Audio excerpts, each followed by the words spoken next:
Welcome to a new lesson of our online course. Today's lesson is specifically about business English communication for intermediate level students who intended to work for international companies and who need to improve their business vocabulary.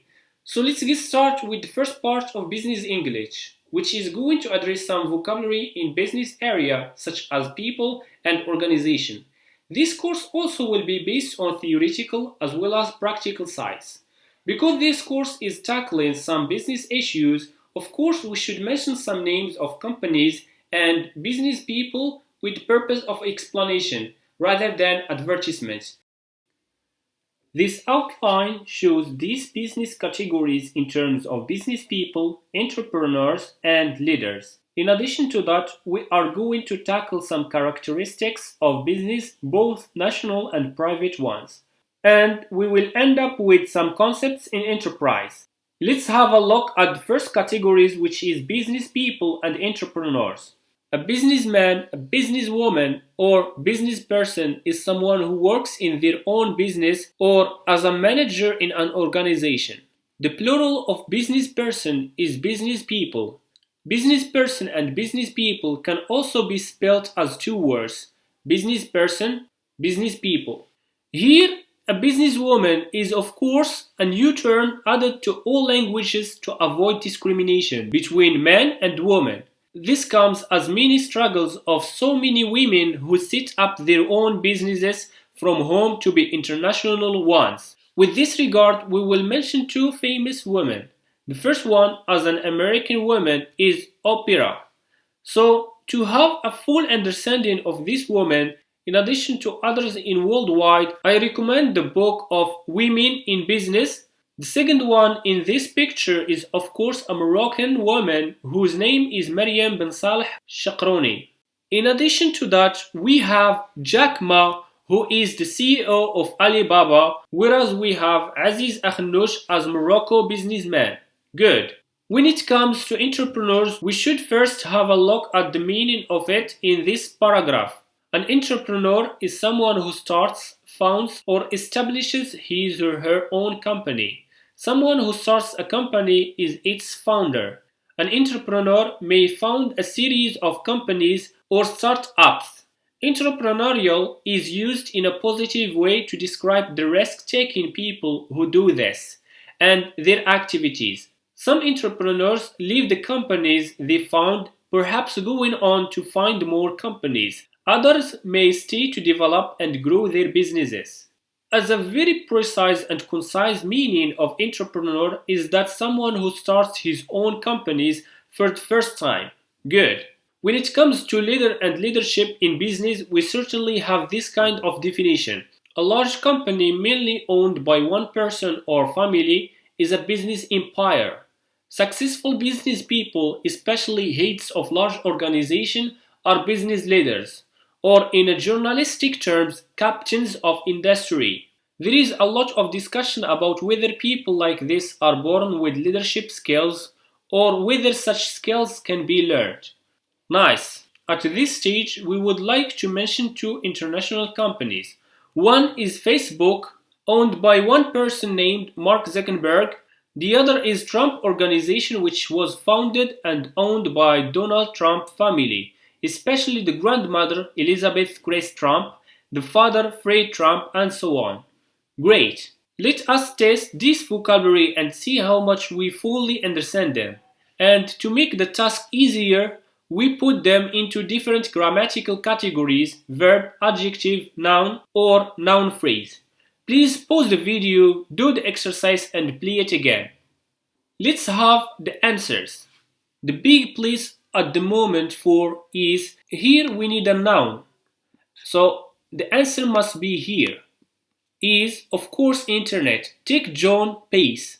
We have an example of a person. Here we are going to choose person or people, and the better one is entrepreneurs. Great. After an engineering degree at Stanford and an MBA at Harvard, I worked for a while in computer games company, but I always felt I was an kind.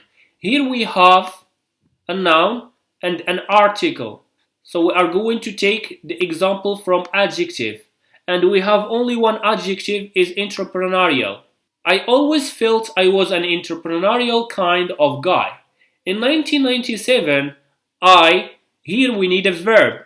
And to start something for the first time, I would prefer to use founded. But because we have a time expression here in the past, so the past form of found is founded. Good.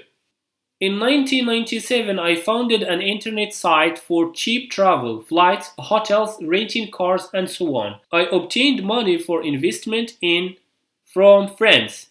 Here, of course, we are going to use noun. And to talk about something related to investment, of course, we are going to talk about a project that starts for the first time. And the example that I prefer is to use startup.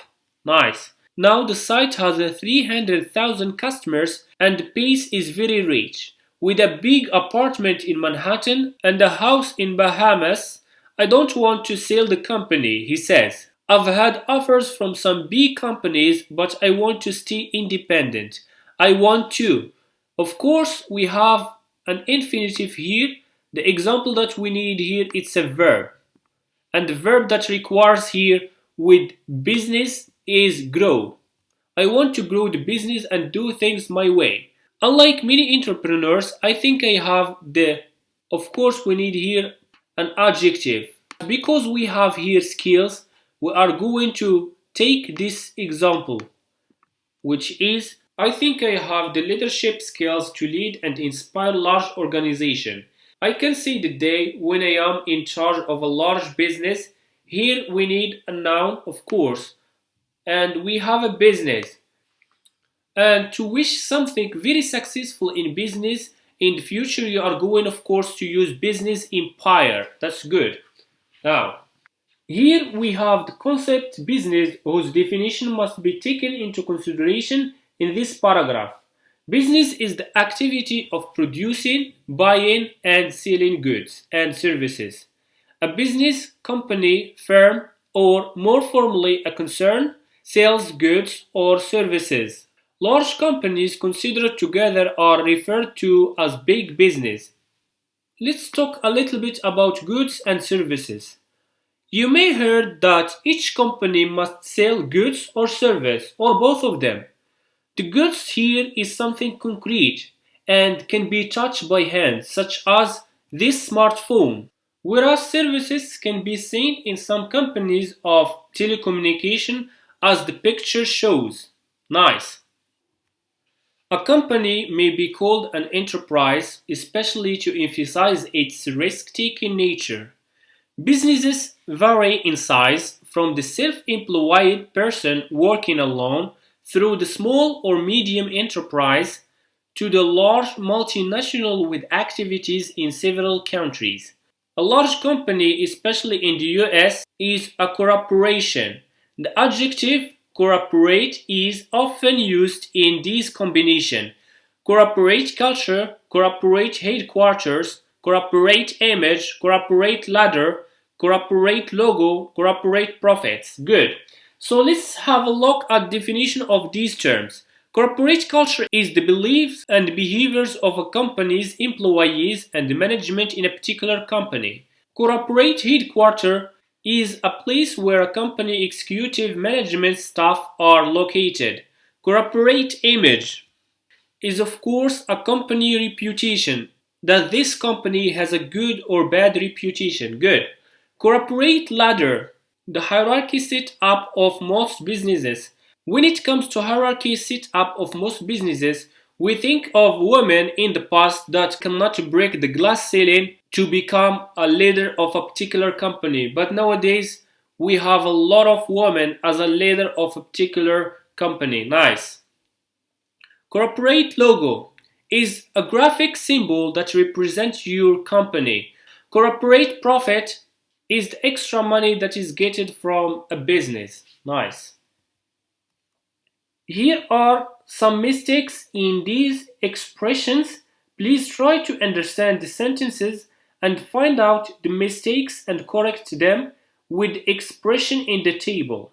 Before we employ people, we like to put them in a job situation to see how they do the work and fit into the corporate ladder. Here, the corporate ladder, as I said before, is the hierarchy set up of a business. The mistake is corporate ladder, and to see a person is suitable or not to a particular situation, of course, we are going to mention corporate culture. Nice. The company has built a grand corporate logo as a permanent symbol of its power. Our stylish new corporate culture shows our wish to be seen as more international airlines. Here we have two mistakes. But before that, I would like you to have a look at belt and logo. They are not suitable in this sense.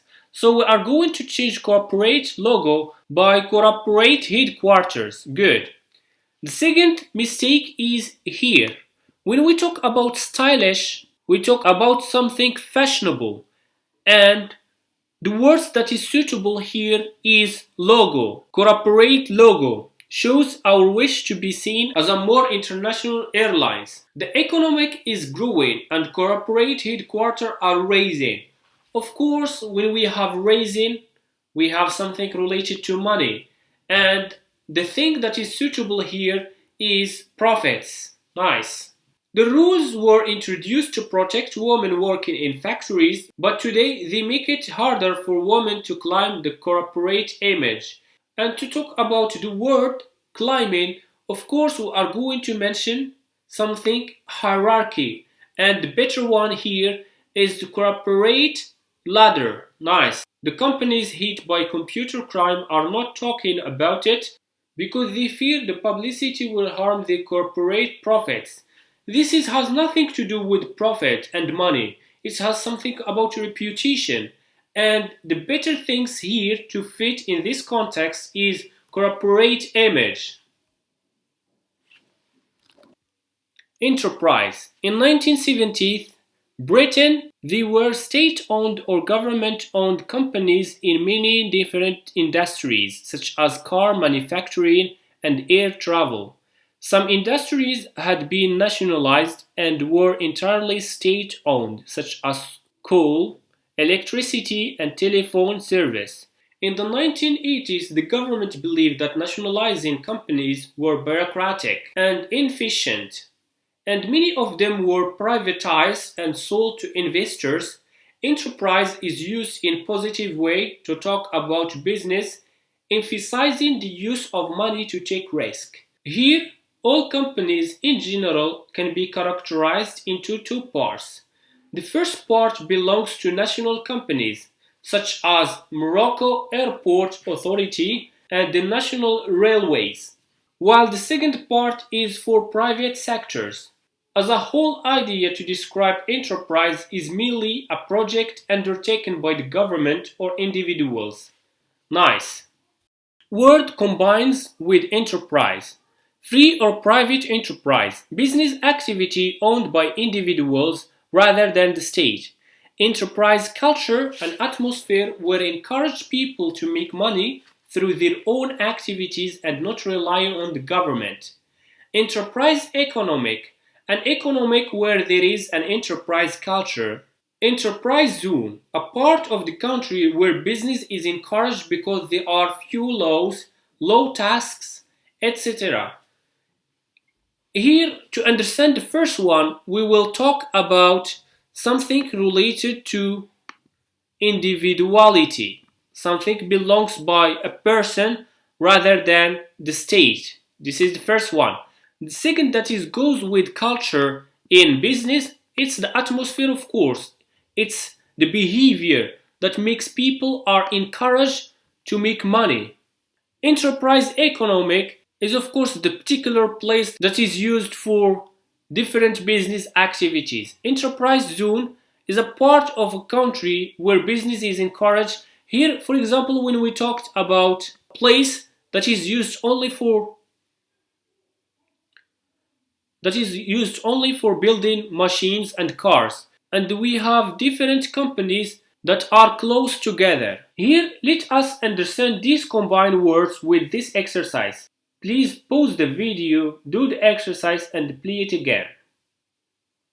Let's have the correction. Margaret Thatcher often talked about the benefits of. Here we have or, and it is helpful to understand the first one, which is free and private enterprise. She said that her achievement was to establish an, of course, is economic, which is the place to use different business activities in Britain.